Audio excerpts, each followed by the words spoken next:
Existem 4 cavalheiros que tentam encurtar a nossa história. O câncer, que chega sem pedir licença, o colapso metabólico, que desgasta em silêncio, o esquecimento, que rouba memórias de identidade, e aquele que mais mata mulheres em todo o mundo, o coração, partido pela doença cardiovascular. Infarto e insuficiência cardíaca não escolhem idade. Podem interromper sonhos no auge da vida, deixar marcas profundas em famílias inteiras. São súbitos, devastadores, mas também preveníveis. Aqui, no Mulheridades, nós preferimos falar sobre cuidado, sobre escolhas que salvam vidas, sobre um coração que pode bater forte até o fim da caminhada. Hoje, eu e a Alessandra recebemos a cardiologista Ludmila para mostrar como é possível enfrentar esse cavaleiro e, com pequenos gestos, abrir espaço para muitos anos a mais de vitalidade.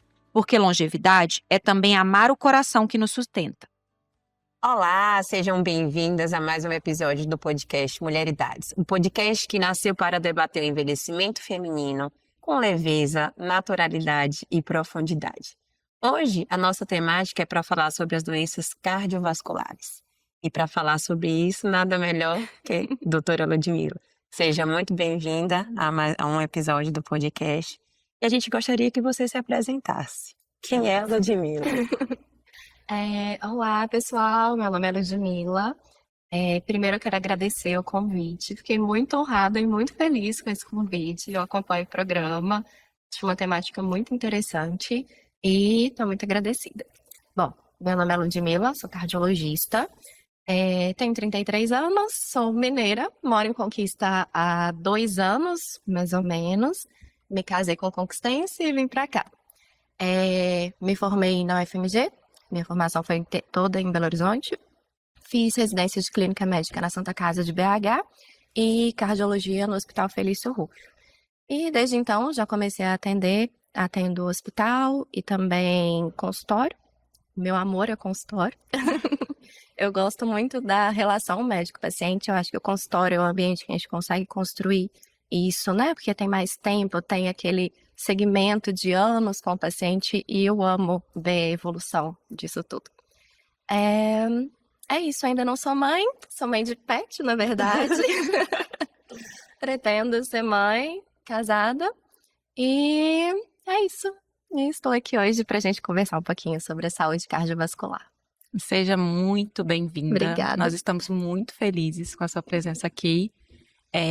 Essa temática é uma temática muito importante, né? A gente sabe que as doenças cardiovasculares são as principais causas de morte no mundo todo e não é diferente nas mulheres, né? E as doenças cardiovasculares, em termos de mortalidade, elas superam os 8 maiores cânceres, por exemplo. Então, a gente tem muito medo do câncer, né? A gente faz muitas coisas para prevenir o câncer, né? A gente faz muitos exames de rastreamento, mas muitas pessoas negligenciam a parte cardiovascular, né?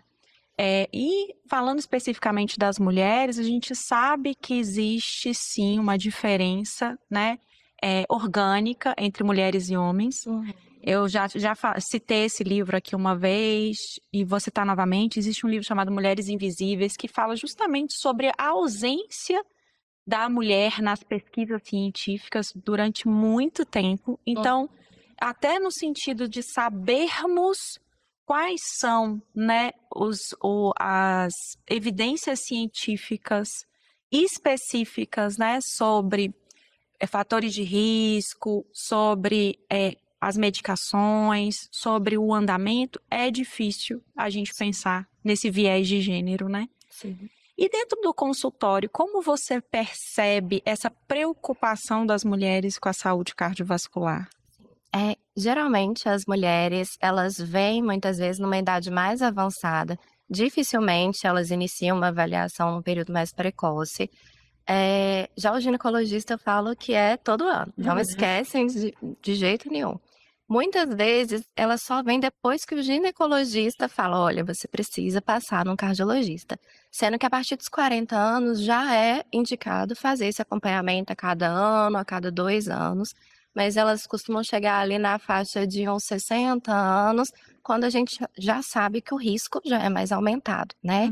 Então, o ideal é a gente fazer esse segmento antes de um risco de infarto ou AVC aumentar pensando na prevenção, porque doença cardiovascular é prevenir, né? Porque depois que tem, claro que a gente vai tratar, mas é muito melhor o desfecho para o paciente se a gente prevenir a doença, né?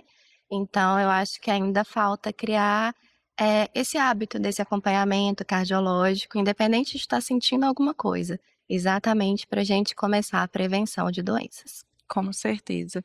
Eu gosto muito dessa palavra prevenção, eu acho ela uma palavra-chave, assim. E muitas vezes as pessoas também acham que prevenir é esticar lá. Eu fui ao médico, eu fiz os meus exames estão todos ótimos, né? Isso é muito comum a gente pegar a pessoa falando, não, meus exames tem uma alteraçãozinha outra, ou então fala assim, não, isso é genético, né? Minha família tem, e aí vai vivendo como se só ir ao médico e o médico dizer, não, seus exames estão ok, elas estão prevenindo, né? Sim. Eu acho que para nós, médicos especificamente, é muito desafiador isso, porque existe essa cultura do identificar, medicar e tá tratada, né? Como que você acha que a mulher, por exemplo, eu tô com 42 anos, eu fui ao seu consultório e aí eu vou para uma consulta de prevenção, não tenho nenhuma doença. Como é essa abordagem, por exemplo, uma mulher que você percebe que tem um estilo de vida que precisa ser modificado? Como que você consegue abordar isso dentro da sua prática? É claro que inicialmente, né, vamos ter uma conversa, porque eu falo que a prevenção também é individualizada. Todo mundo sabe que tem que fazer atividade física, todo mundo sabe que tem que se alimentar bem.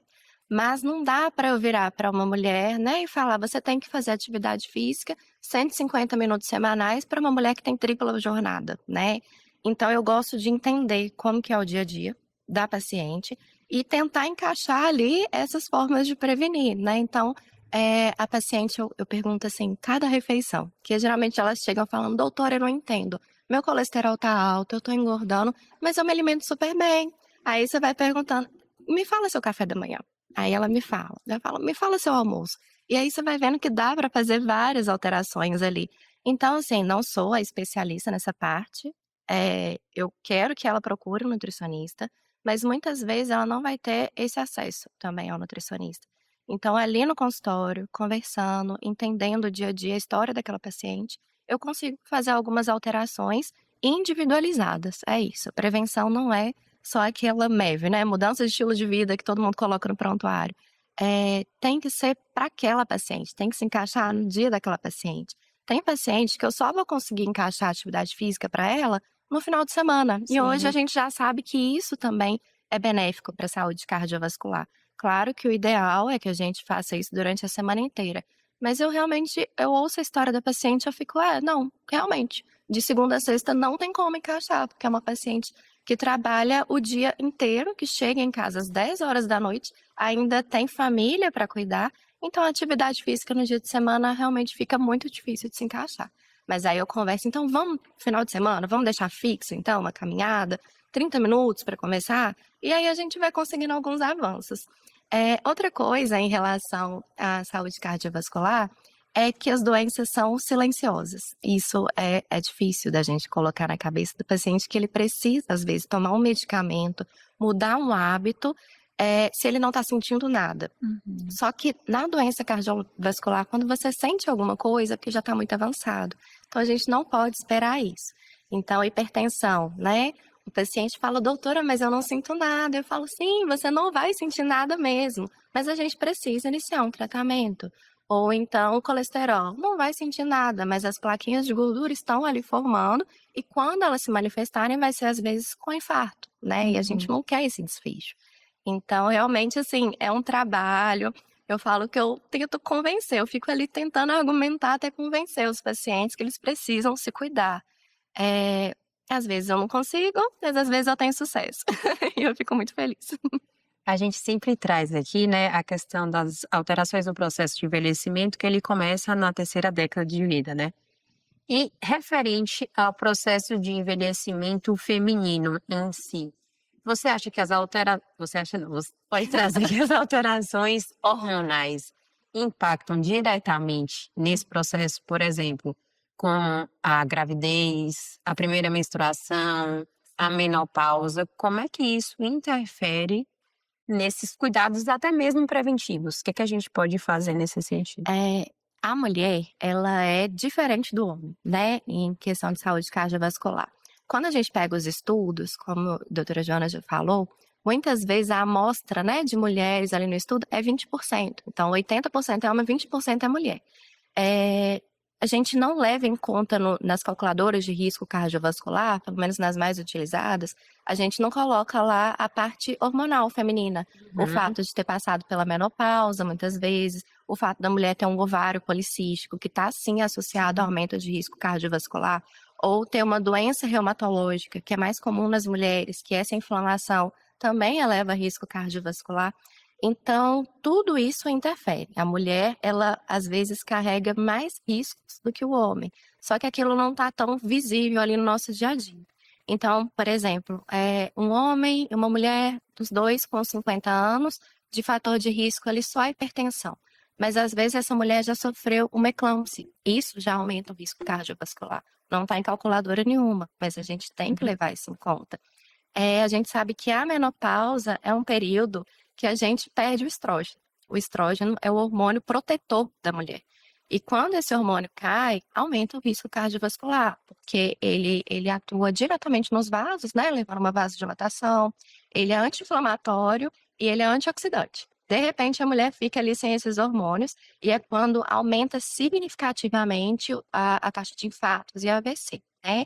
Então, a gente tem que levar tudo isso em conta. Qual é a fase daquela mulher, né? Quais fatores de risco que ela está exposta, não só aqueles que todo mundo já conhece, mas outros que também estão ali. Aí, isso com certeza interfere muito. Nossa, e interessante e impactante você pensar, né, que o quanto isso precisa ser individualizado, né? Porque a história da mulher, tanto a história gestacional, quanto a história reprodutiva, até, como você falou, síndrome do ovário policístico, endometriose, né? As doenças reumatológicas, isso é muito individual. E o quanto às vezes a gente não tem esse espaço todo, né, numa consulta médica única para abordar tudo isso, né? E ainda mais considerando os desafios da rotina diária da mulher e também das questões sociais, né? Porque se você for pensar, a mulher é muito menos estimulada à atividade física ao longo de sua vida. A mulher, eu até postei no meu Instagram, uma fala, né, falando das mulheres que desistem das atividades esportivas na época da puberdade, porque de fato é uma época confusa em relação ao corpo, em relação à menstruação, a nossa relação de fato com o corpo que vai se modificando, e a gente acaba se afastando do esporte, né? E ao se afastar do esporte, o esporte acaba sendo grande atividade física da infância, né? A gente estimula muito os esportes. A gente acaba se afastando também da prática de atividade física.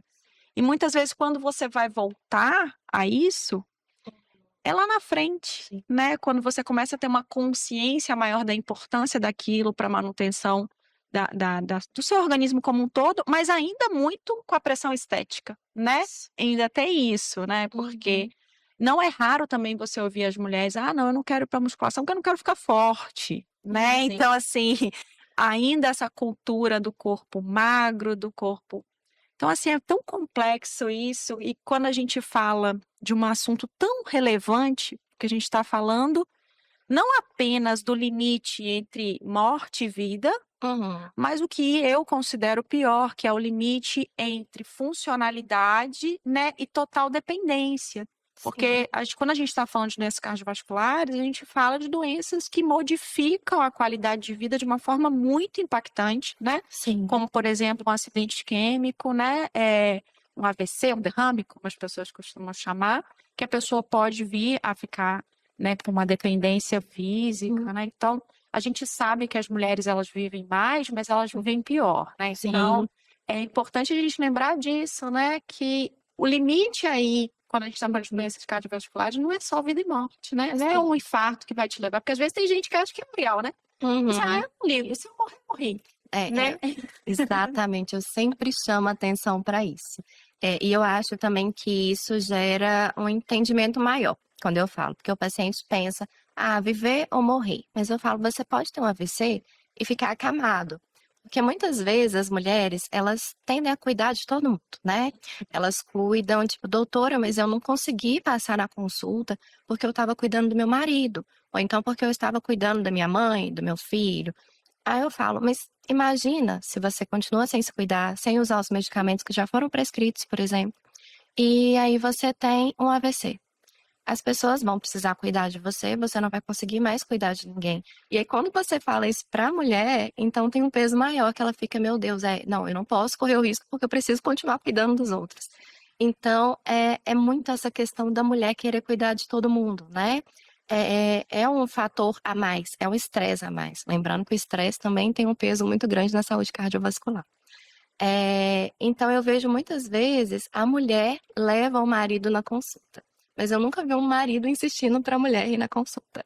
Então, assim, eu falo, eu gosto quando as mulheres vão, porque os maridos chegam sem saber absolutamente nada. Eles falam assim: eu vim porque ela me trouxe.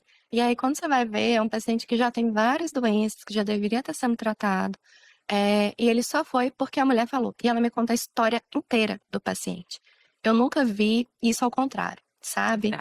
Então, a mulher, ela carrega esse peso do cuidar, né? Claro que não é sempre, devem ter exceções, né? Mas a mulher, ela cuida muito mais do que o homem. E nisso ela vai se esquecendo. Eu vejo muita mulher que fala que foi se deixando, e aí quando chega pra mim, já é depois de ter tido um evento mais grave, por exemplo. Entende? Então a mulher é um ser muito único. O estresse que ela está submetida, que aumenta sim o risco cardiovascular, é comprovado isso. A rotina, que muitas vezes é uma rotina, a dupla jornada que a gente fala, trabalha fora, chega em casa, ainda tem que cuidar da família. Isso tudo influencia. E a atividade física, eu falo para os meus pacientes, não existe medicamento melhor do que a atividade física. Eu até dou meu exemplo, eu não sou fã de atividade física, eu não amo ir para academia, mas é como se fosse um medicamento. Eu quero viver muito e eu quero viver bem. Isso é mais importante do que viver muito, é viver bem. Então, por isso, eu vou e faço a minha atividade física. Então, não é só aquela coisa de atividade física para quem gosta, não, é necessário. Tem que fazer. Hoje em dia não tem como fugir disso, tem que fazer. Então, eu faço e aí eu falo para os meus pacientes: olha, não gosto, se eu pudesse ficar em casa lendo meu livro, eu preferia. Mas eu sei que é necessário e eu quero viver bem, eu quero viver muitos anos, então não tem como realmente fugir disso. É verdade. Eu amei que você falou, você trouxe a questão do estresse, da saúde mental, a gente fala muito sobre isso. E a gente fala, eu acho que às vezes fica parecendo como se fosse uma coisa meio esotérica. Sim. E quando a gente traz fatos, né? E essa questão, essa relação das doenças cardiovasculares, que a gente traz para a realidade a necessidade da gente cuidar da saúde mental das pessoas. Sim. Até considerando que a gente houve um avanço real no controle de fatores de riscos modificáveis, né? Então, a gente conseguiu reduzir de forma considerável o tabaco, né? A gente já conseguiu avançar muito para uma alimentação mais saudável, as pessoas têm mais consciência, apesar da gente ter muita dificuldade de efetivar, que eu falo com os meus pacientes, eu nunca vi, 90% come lindamente. Então, eu acho que tem uma coisa assim da ideia que a gente faz da alimentação e do que realmente a gente consegue implementar, né? Mas acredito que as pessoas já têm mais consciência, mais informação sobre o que deve ser feito em relação à alimentação. Então, a atividade física também, as pessoas estão buscando mais, né? Bem mais, apesar de que às vezes a relação não é uma relação saudável, né? Porque a gente está vivendo essa cultura também do wellness, né? O bem-estar. Então, vira uma cobrança também, vira uma coisa, né? Que todo mundo consegue, eu nem consigo, né? Mas a gente piorou muito do ponto de vista de saúde mental. E acredito que os números, apesar de ter uma queda, né, nos números absolutos de doenças cardiovasculares, Eu acho que não o suficiente para a gente dizer que a gente está num caminho legal Frente a sobre toda a isso. evolução que a gente tem, a gente esperava Isso, mais, né? exatamente. Mas realmente o estresse aumentou muito nos últimos tempos. Eu estava vendo uma avaliação interessante, assim, que não é que a mulher de antigamente não tinha preocupação. Sim, Ela trabalhava, ela tinha as preocupações dela, mas ela conseguia chegar no objetivo dela. Meu objetivo é cuidar da minha família, é criar os meus filhos para que eles vivam bem, consigam sair de casa, ter uma boa formação. Hoje, a gente tem tanto objetivo, é tanta comparação, a gente nunca consegue alcançar nada. Então, não tem aquela sensação de eu consegui no final do dia. Na verdade, tipo, ainda falta isso. Aí você acha que você conseguiu e vem uma outra coisa. Então, aí você tem que, não, aqui não foi suficiente, agora eu tenho que vir para cá. É o tempo inteiro, é uma cobrança gigantesca. Na mulher, então, nem se fala. Eu falo que as redes sociais, na verdade, elas estão prejudicando até a saúde cardiovascular. E não é algo fácil da gente se libertar, né? Então, é algo que vem no dia a dia, a mulher está submetida a muito estresse, muita comparação, cobrança do corpo, é o tempo inteiro, né? Então, é algo que a gente precisa modificar, mas isso é um trabalho realmente aos poucos. Então, no consultório, a gente tenta fazer esse trabalho. Eu gosto muito de ouvir minhas pacientes, porque elas chegam para mim muitas vezes com uma queixa de palpitação, ou uma queixa Sim, de falta de ar, uma dor no peito. E claro que a gente tem que levar em conta essas queixas, mas muitas vezes, depois de investigar, a gente entende que tem ali uma saúde mental alterada por trás, sabe? Então, aí eu converso, vou conversando. No final da consulta, a paciente está chorando. E aí vem um problema gigante que ela ainda não tinha me falado, de convívio familiar, com o esposo, com filhos. E aí você percebe, e eu falo, olha, não é que você não esteja sentindo isso. Você não está inventando seus sintomas. Você está sentindo, mas isso não é necessariamente ali um infarto, um problema de doença cardiovascular. sim. Mas a gente precisa tratar a sua saúde mental, né? A gente precisa cuidar de você, porque isso tende a piorar se você não tratar agora. Mas muitas vezes a gente tem, né, essa avaliação da paciente chegar com uma queixa cardíaca, ali, um sintoma muito específico, e quando você vai ver, você vai conversando, você vai tentando ali abrir um pouquinho, criar uma brecha, e de repente ela desmorona na sua sim, frente. E aí ela sai e fala assim: "Ô doutora, desculpa, eu sei que não é sua função". Eu falo: "Como não é minha função? Isso é saúde cardiovascular também. sim. E se você precisar conversar, você tem que procurar um especialista, psicólogo, psiquiatra, mas a gente vai continuar abordando isso nas nossas consultas, né". Sim.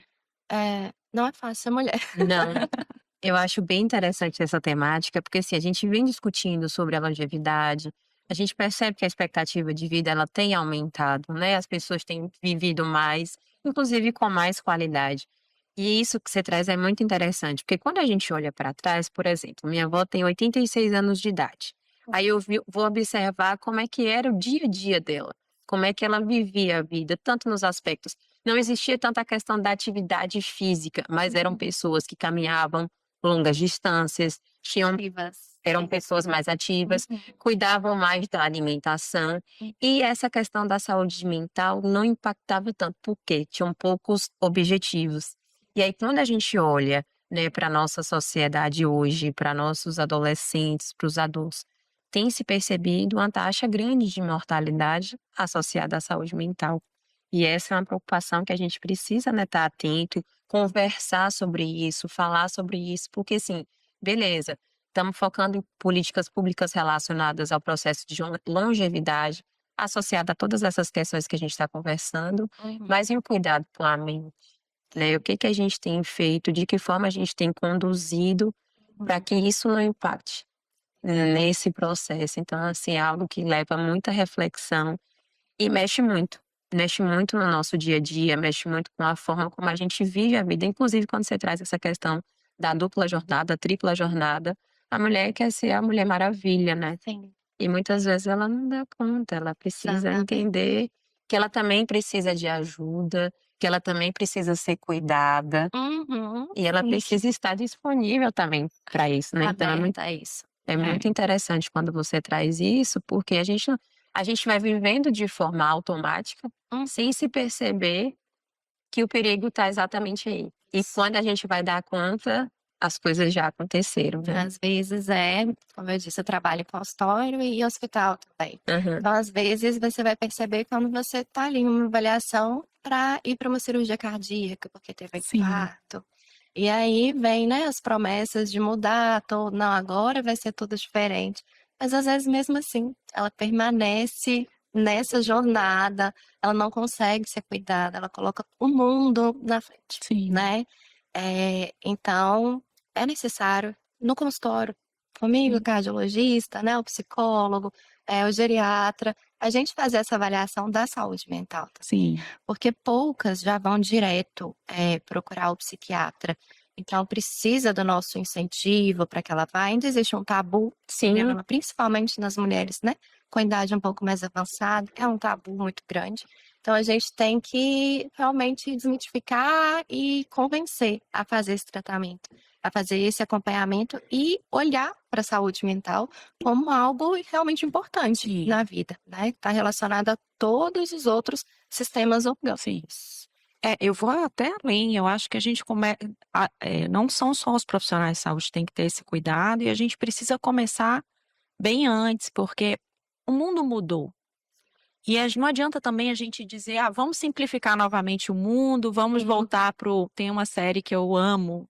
Eu amo porque eu gosto da série, né? Porque a história é horrível, que chama Os Contos de Aia, Já ouvi falar. que é maravilhosa, que é a história de da sociedade americana, que eles não conseguem mais ter filhos, porque estão todos em pangarecos, né? E aí alguém tem uma ideia baseada na Bíblia, maluca, e vira uma sociedade. Enfim, vejam, é muito interessante, que gera Sem spoiler. geram muitas reflexões. Então, não é sobre voltar, né, a uma sociedade mais simples, é sobre a gente saber viver nesse mundo, Sim. né, que nos coloca realmente muitas demandas, né, e nos coloca numa velocidade que às vezes a gente não consegue acompanhar, que antecipa muitas coisas, né, para as crianças que elas também não conseguem absorver, né? E a partir disso tudo, a gente vai gerando indivíduos que não conseguem organizar suas próprias emoções, seus sentimentos, e isso gera, de fato, uma saúde mental frágil, né? Que não necessariamente é patológico, nem sempre é doença, nem sempre é uma depressão, nem sempre é uma bipolaridade, nem sempre é um TDAH, né? Porque também a gente fica nessa... Não é sobre isso, né? Nem sempre é medicamento, às vezes é a terapia. Sim. Eu falo que a terapia todo mundo deveria fazer. Sim, Não, também né? acho. Porque às vezes tem coisa ali que você nem percebeu, mas que está afetando o seu dia a dia. Sim. É o que eu sempre falo. Então, se é possível, porque infelizmente ainda, principalmente nos meus pacientes no SUS, que eu vejo uma dificuldade para chegar, né? Sim. Ainda assim tem acesso. Então, por exemplo, só de chegar a mim já é um avanço, né? Eu acho isso extremamente necessário. Porque eu tenho pacientes do meio rural que só chegam para mim, por escolha muitas vezes deles, quando já tem um quadro para operar, né? Sim. Esse quadro poderia ser evitado, por exemplo, né? Às vezes nem precisaria de uma cirurgia se ele tivesse chegado antes. Sim. Mas são pacientes que não têm, assim, tanto acesso, tanto conhecimento. Então, pra gente que é da área, né, da saúde, é triste avaliar isso. Eu queria ter chegado nesse paciente antes. Mas ele vai chegar para mim, às vezes, no estado mais avançado, e a partir dali nós vamos tomar todos os cuidados possíveis para que, a partir de então, ele tenha uma qualidade de vida, né? Mas a saúde mental, esse paciente que saiu lá do meio rural, ele não vai procurar um psiquiatra. Ele custou para chegar até o cardiologista sentindo uma dor no peito, Sim. sabe? Então, é tentar acessar o máximo possível antes que chegue a um ponto, às vezes, irreversível, né? Mas é difícil no dia a dia a gente conseguir, até para os pacientes que estão ali, que têm acesso a todas as informações, já é difícil a gente falar sobre saúde mental com eles. Quando eu falo psiquiatra, principalmente para um homem, é muito complicado. Eles já olham para mim assim, e aí é um trabalho que eu faço todo ano, quando ele volta, e você procurou? Não, ainda não, vou olhar e tal. Aí no próximo ano foi, não, ainda não, mas eu vou olhar, entendeu? É algo difícil.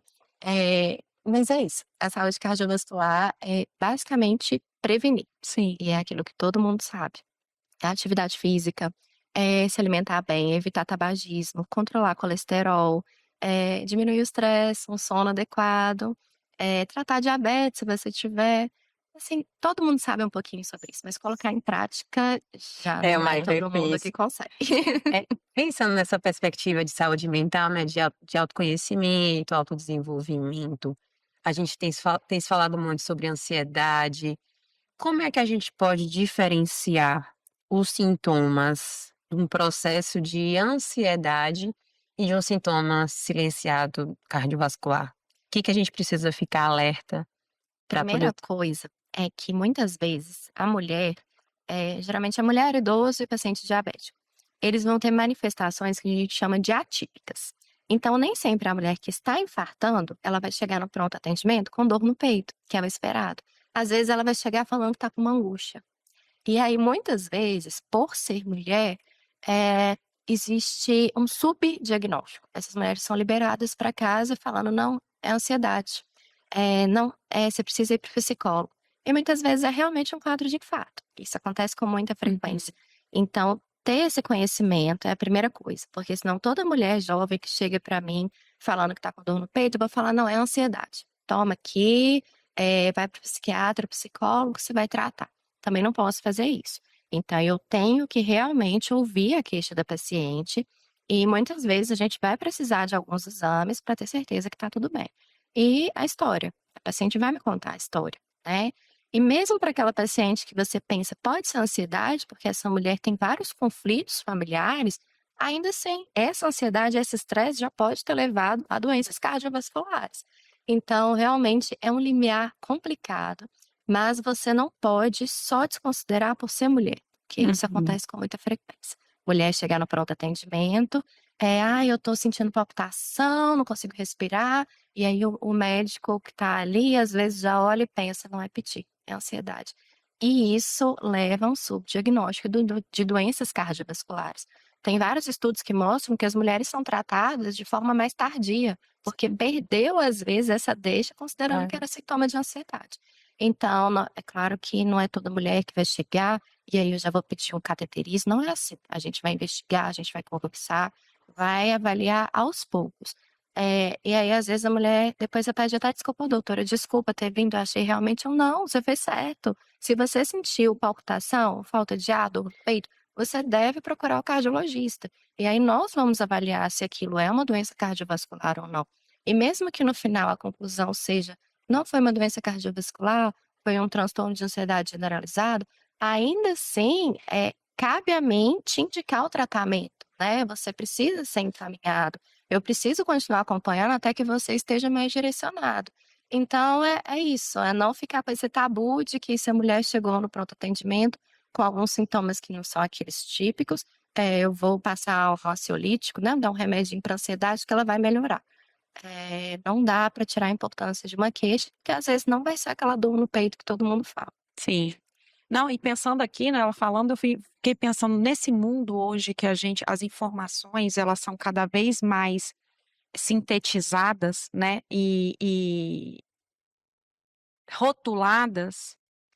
Talvez valha a pena em algum momento a gente pensar em mudar essas nomeação. Hum, Sintomas típicos para quem, sim. né? Exatamente, porque os estudos muitas vezes Porque amostram que exatamente, até porque a gente tem eu como docente, né, de medicina, eu vejo que os alunos eles estão cada vez pensando menos, é mais difícil você ter aquela pessoa que raciocina para além sim, do que está ali no no livro. livro. Então se a pessoa acha: "Não, isso aqui é típico, isso aqui é atípico, isso aqui eu não devo não é tão comum", e já vem toda essa carga cultural de mulher piti, né, mulher e sentimento, Sim, que não é real também, né, porque os homens também têm sentimentos, sim. né, então o homem também é piti, e E muito, como e já muito.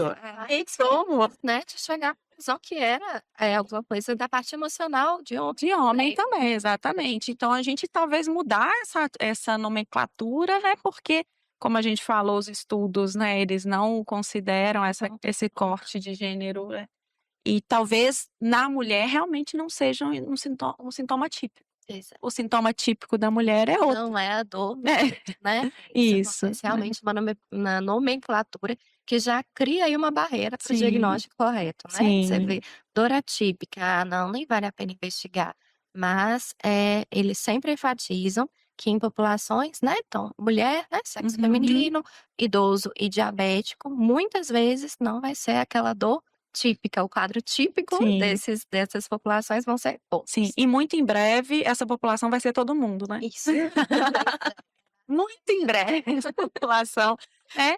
Idosos, que está crescendo, né? Sim. A envelhecimento populacional é real, né? Mulheres também já são maioria, Diabéticos. né? E diabéticos, né? Então, realmente a gente vai ter que vai precisar mudar esses consensos aí, né? De doença coronariana, com certeza. Pensando nesses sinais e sintomas atípicos, né, entre aspas, o que a gente pode observar? Quais são esses? Pergunto mesmo como Uhum. leiga e que quer ficar atenta e que quer se olhar, Sim. né, identificar, olhar para a mãe, olhar para a avó. Então, o que a gente precisa mesmo? Qual é esse olhar? Às vezes a mulher vai chegar para você com uma queixa de, realmente, igual eu falei, angústia. Doutor, eu tô com uma angústia aqui. Esse sinal aqui no peito já me preocupa. Mas elas falam que estão com uma angústia. Ou então é uma falta de ar. Às vezes é uma dor no estômago. Então, primeiro essa mulher procura um gastroenterologista, faz todos os exames para depois chegar em mim. E a causa daquela dor no estômago, né? Na verdade, era cardíaco, né? Então, são algumas manifestações, a palpitação mesmo, doutora, eu sinto o coração meio irregular ou acelerado, às vezes é uma manifestação também. Então, isso é o que a gente chama de sintomatismo, Aham. mas que ainda assim deve ser investigado. Principalmente quando você vê que aquela mulher já tem um risco aumentado de infarto, né? Uma mulher que já tem uma hipertensão, Sim. que já tem um diabetes, que já tem uma história familiar positiva. Então, o pai teve um infarto com 45 anos. E isso a gente considera que é uma história de doença arterial coronariana precoce. Então, isso já aumenta o risco daquele paciente também ter um evento. Então, é conversar, é anamnese, não tem jeito, Sim, é a clínica. sim. Você vai conversando com a paciente e vai fazer a investigação devida. Você não vai pedir exames para todo mundo, porque também não justifica. Muito paciente já chega para mim. Essas últimas semanas eu atendi 3 pacientes. Eu não entendi por quê, são 3 pacientes diferentes. Os 3 chegaram querendo fazer ressonância cardíaca. Não tinham nada, absolutamente nada. Eles queriam fazer a ressonância cardíaca. E eu fiquei sem entender, assim, por que que chegou com pedido de Necessidade. ressonância, né? Que é um exame que a gente pode solicitar em algumas situações, mas tem que ter uma queixa, né? Tem que ter uma hipótese por trás daquilo. E aí eu expliquei que não é assim, que a gente não sai pedindo exame, né? O Google, o doutor Google, às vezes E agora, Iá? exatamente, às vezes é um problema. Mas, não, como que eu falo? Subvalorizar a queixa do paciente. Ouça o paciente e, a partir dali, você vai tomar as decisões. Mas nunca considere que é só um piti, porque eu já vi Sim. muito caso de paciente que foi considerado piti e que depois recorreu com quadro e aí foi um quadro muito mais grave, né. Sim, é. E para quem está angustiado aí, pensando sobre a questão do acompanhamento, né, então lembrar, o que é recomendado? O Ministério da Saúde, né, acima de 18 anos, pelo menos uma vez ao ano, medir a pressão arterial, né, lembrar disso. Se você não tem acesso a um médico particular ou pelo plano de saúde, vá ao posto de saúde, o posto de saúde pode fazer essa medida. Acima dos 35 anos, glicemia de jejum, Sim. né, para fazer rastreamento de diabetes, né. Se você está em sobrepeso ou obesidade, é bom adiantar isso, né, fazer Fator isso de risco, né. fazer isso mais cedo, mais precocemente, né. E esse acompanhamento, ele tem que vir junto com um estilo de vida saudável, né. Então, atividade física, alimentação, né, baseada em plantas, vamos facilitar, porque tem vários tipos de alimentação possíveis, né. Então uma alimentação que seja mais natural, mais lembrando que os ultraprocessados também são alimentos, esses alimentos que são industrializados, que têm mais de 5 ingredientes, tem ingredientes que vocês não conhecem, são alimentos que podem aumentar, né, a inflamação de baixo grau e que né, pode vir a contribuir para as doenças cardiovasculares. Não fumar, Sem né? dúvida, Não fumar. nenhum tipo de cigarro, É. por favor. Uso consciente das toxinas, né? Álcool, evitar drogas lícitas e ilícitas, né? Que mais que a gente pode falar? Lembrando que o álcool, né, é algo difícil de abordar no consultório, Sim. porque os pacientes, eles infartam, fazem cirurgia e perguntam: "Doutora, agora eu já posso beber?" Aí eu falo: "Olha, não existe dose segura de álcool, né, a gente já sabe que hoje em dia não existe, não tem como eu te recomendar." Antes a gente falava muito assim: "Uma latinha por dia tá liberado", mas não existe dose segura. Até para efeito cardiovascular, a gente já sabe que o álcool é uma substância cancerígena Sim. também. Então é algo que eu vou ali: "Olha, não, doutora, eu não consigo. Eu quero continuar bebendo. Então vamos minimizar? Vamos fazer isso de uma forma consciente? Você realmente precisa beber todo final de semana? Sim. Ou será que dá pra gente deixar para um evento que você vai?" Então, fazer esse trabalho não é algo simples, porque tá muitas vezes internalizado, é um hábito da pessoa. Final de semana eu bebo e considera que tá tudo bem. Isso já é considerado um certo grau de alcoolismo, né? Beber Sim. todo final de semana. Aí eu falo: "Final de semana como?" "Ah, sexta, sábado e domingo." São 3 dias bebendo em grande quantidade. Isso é alcoolismo, isso traz prejuízo para a saúde. Então, se você escolhe beber, mas faça isso de forma consciente, né. Você está correndo Sim. risco, aí você fala: "Hoje, né, é uma sexta, eu não tenho evento nenhum. Eu quero correr esse risco? Eu quero aumentar a minha mortalidade?" Aí você avalia se você quer beber esse tanto. Sim. Você tá ouvindo, né, vó? Minha avó tem 86, ela tem que beber a tacinha dela de vinho todo dia. Essa taça de vinho. Chega muito pra mim: "Doutora, mas uma taça de vinho é bom para o coração." Não, não. Esse estudo existiu um estudo que mostrou realmente o Sim. benefício, mas esse estudo já caiu por terra há muito tempo, não Sim. existe benefício nem na tacinha de vinho para o coração. Bebida alcoólica não traz nenhum benefício para o coração, Sim. nem vinho, nem só uma tacinha, absolutamente nada. Então se você vai beber para o coração, não tem indicação. Na verdade, a gente volta para aquilo que a gente falou lá no início. A pessoa tem que ter uma autoconsciência, né? Uma avaliação do seu estilo de vida, de todos aqueles pilares que a gente vem falando aqui, né? Desde que esse álcool ele vem acompanhado talvez de uma socialização, de algo que é necessário para ela, porque às vezes a gente vê realmente que a gente tira um detalhe no fundo do álcool em si. Mas às vezes um detalhe que a gente tira da vida da pessoa, às vezes é a farinha, por exemplo, que é aqui, né? Sim. Ah, não pode mais comer a farinha. E isso já gera uma repercussão tão grande na qualidade de vida daquela pessoa, porque ela passa a não comer nada. Porque eu só como com a farinha, eu já não como. Né? Então a gente precisa relativizar isso, né? Certo. Então, lógico que a gente vai partir para esse lado, né? Então não tira total o vinho da sua avó. Isso. Vamos ver um caso específico dela, né? Mas lembrando das mulheres especificamente, gente, como a gente falou, a gente tem ainda muito caminho pela frente em relação aos estudos. A gente tem a questão da perimenopausa, né, como uma questão importante que vem crescendo, a gente falando mais sobre isso, né, que a gente já tem oscilações hormonais muito antes da menopausa, né? Então esse período da perimenopausa, ele é um período aí crítico que a gente precisa também ter um cuidado maior com a saúde cardiovascular.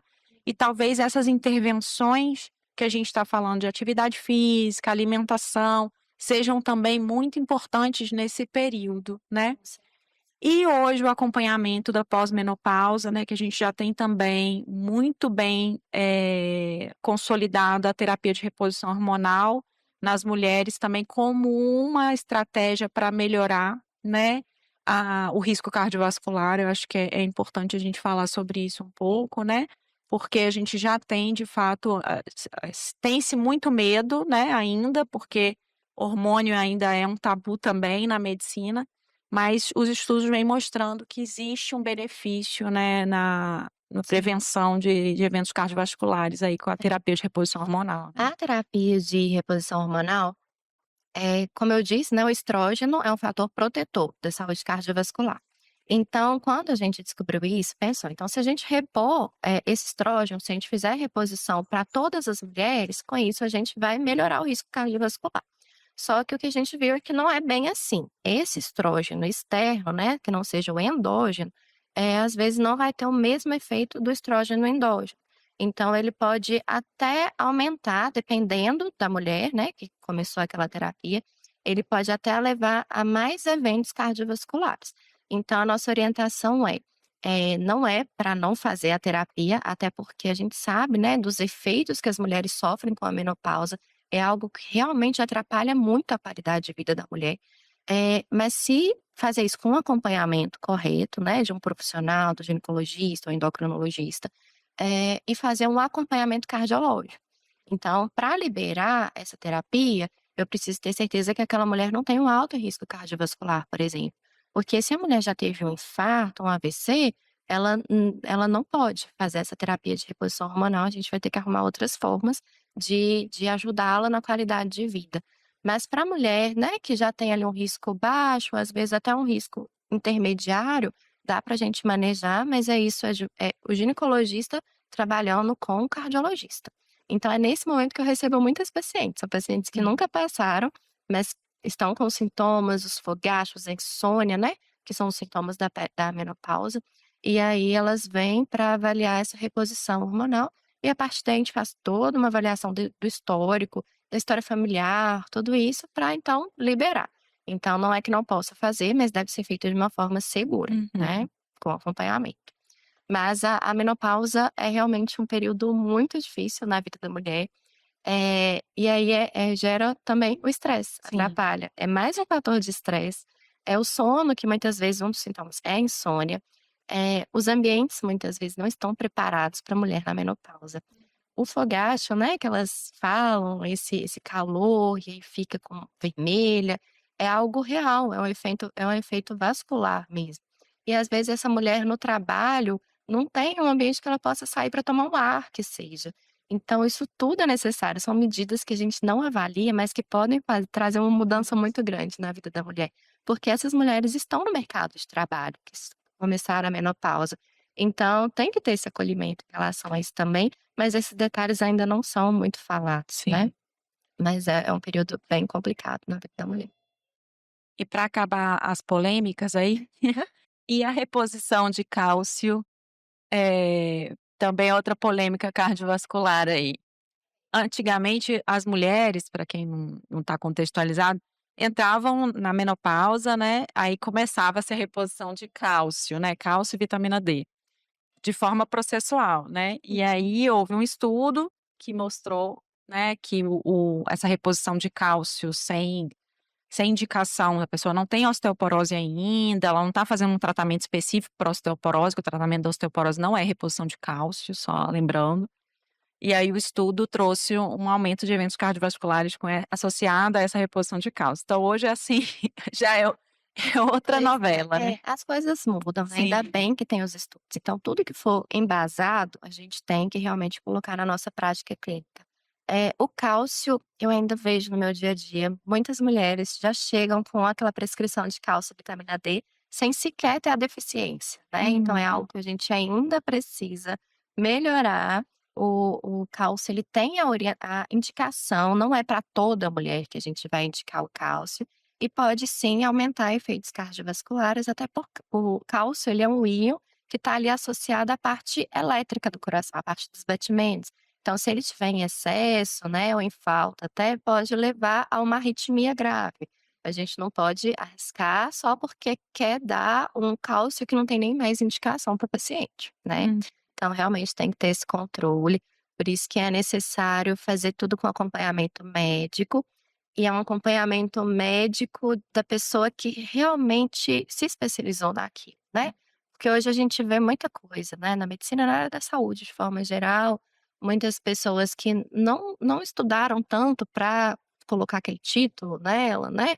Então é isso, eu oriento meus pacientes, eu quero que você procure tal especialista, mas procura um profissional que fez realmente ali uma residência, uma especialização de qualidade, porque a medicina sofreu algumas alterações nos últimos tempos, a gente tem que tomar um cuidado extra. sim, verdade. A gente sempre pergunta aqui nos nossos episódios se você já se percebe como é que você se percebe no processo de envelhecimento? Envelhecimento. Você já se percebe? Já. Na verdade, eu me casei tem 1 ano e 7 meses. e já vem aquela questão da maternidade, né. Eu Uhum. tenho 33 anos, hoje em dia já mudou muita coisa, mas aí a partir de 35 anos a gente chamava de gestação de risco. Então essa parte hormonal de querer ser mãe, de "será que tá tarde? Meus folículos estão indo embora", isso tudo já influencia bastante. As dores no corpo, que são dor nas costas, e que incrivelmente melhora com a atividade física. Então eu posso falar que, por mais que eu não ame, né, aquela coisa de fazer atividade física, mas a melhora que aquilo traz pra tratar até dor mesmo, né, os pacientes, eles chegam pra mim assustados: "Doutora, eu estava com dor no joelho, mas eu fui fazer atividade física e melhorou". Eu falo: "É, pois é, desse jeito mesmo, de sentir na pele como que é". Eu acho que é isso. Nesse momento é mais essa questão da maternidade. Sim. Tem uma cobrança muito grande, né. Você casa, imediatamente já vem a pergunta: "Cadê os Tudo filhos?" bem? Aí quando você tem o primeiro, pergunta: "E o E o próximo?". próximo? Tô nessa fase agora do Então, você tá no próximo? tô na fase do próximo. Ainda bem que ninguém me perguntou. Já passei disso. Mas tem essa pressão, que é algo que também eu acho que traz muito sofrimento para as mulheres, né. Porque hoje você tem que se inserir no mercado de trabalho e você já fica preocupado com esse cronômetro que fica passando aqui na sua cabeça. Então é isso, é essa parte que tem me afetado mais, assim, ultimamente, sabe, essa preocupação mesmo com o período de fertilidade e todas essas coisas relacionadas. E eu acho que é muito emblemático, né, porque a gente sempre vem com essa ideia do envelhecimento acompanhado com algum grau de sofrimento, e é isso que a gente aqui no Mulheridades quer tirar. Sim. Então, assim, você vai viver 120 anos, dá tempo de você ter seus filhos, tá. E eles serão filhos saudáveis, se Deus quiser, viu. E as 2 é isso, não é a idade, é a falta de atividade. É, Tá. com Então vamos em frente, é isso aí. Mas é isso que você falou mesmo, não é só a parte ruim não. Eu acho que a maturidade que a gente vai assumindo, o tanto que coisas que antes incomodavam e hoje já não tem tanto efeito, né, até realmente a opinião alheia, que quando a gente é adolescente aquilo era o Sim. mais importante pra gente. A relação com os pais, eu acho que também sofre uma mudança boa, né. Eu não me imaginava sendo melhor amiga dos meus pais, sempre tive muito respeito, meus pais são ótimos, mas quando minha mãe falava: "Eu sou sua melhor amiga", eu falava: "Mas eu não falo tudo, assim, eu não quero contar tudo". E hoje não existe nada que eu não converse com meus pais, sabe. Eu acho que essa maturidade que a gente vai assumindo, de entender as coisas que antes eu questionava, né, por que que meus pais não me deixavam, né, fazer isso? E hoje eu olho, eu falo: "Eu quero, né, ser mãe da mesma forma que eles foram pais para mim". É isso, eu acho que vai trazendo a sabedoria que as pessoas falam, ainda Sim. tô longe disso, né, tenho muita coisa para aprender, mas você vai trazendo um conforto, eu acho, no seu corpo também, tudo isso. É bom, não é ruim não. Muito rico, muito rico, muito rico. A gente já está caminhando para o finalzinho, a gente queria agradecer a sua participação, Ai, foi Deus, eu que muito bom, agradeço. né, as informações que você trouxe, eu mesma enquanto leiga mesmo no assunto, várias informações que eu preciso voltar a colocar em prática, principalmente a atividade física, que não tem sido prioridade na minha vida. Estava num momento ativa, mas aí vieram as demandas, veio a dupla jornada, a tripla jornada. Não é fácil, Hum. mas vai Fácil. conseguir. Então, assim, muito obrigada, tá, Eu pela sua agradeço. presença. E eu queria que você, diante de tudo que a gente conversou, né, de tudo que a gente debateu, qual o recado que você quer deixar para essas mulheres que estão vivenciando esse processo de longevidade? Longevidade, né, esse termo é realmente muito interessante, porque é isso, todo mundo quer viver muito tempo e quer viver bem. Eu acho que a longevidade descreve isso. Eh, Cuida da sua saúde, né, cuida da sua saúde tanto cardiovascular quanto mental. Hoje a gente tem que enfatizar essa importância de cuidar da saúde mental. Não se coloque em segundo plano, para cuidar de qualquer pessoa você tem que estar bem, então não abra mão da sua saúde, faça atividade física, assim que você no o que você pode fazer, atividade física qualquer coisa é melhor do que nada. Então se você pode 10 minutos por dia, aquilo ali já é o seu suficiente nesse momento. Mas não se coloque em segundo plano. Eu acho que é isso, para as mulheres nessa fase. Muito, muito lindo. Lembrar, gente, que a jornada da mulher é única, cada mulher, né, tem o seu caminho. A gente aqui mostrando que cada uma tem seus desafios, né, na longevidade, 3 mulheres em idades diferentes, cada uma sentindo, esse processo de envelhecimento de uma forma, com seus próprios desafios. E é central para que a gente possa viver todos esses desafios de forma plena e superá-los, que a gente cuide da nossa saúde. E cuidar da saúde não é esperar a doença, né? Cuidar da saúde é a gente diariamente fazer escolhas saudáveis, né?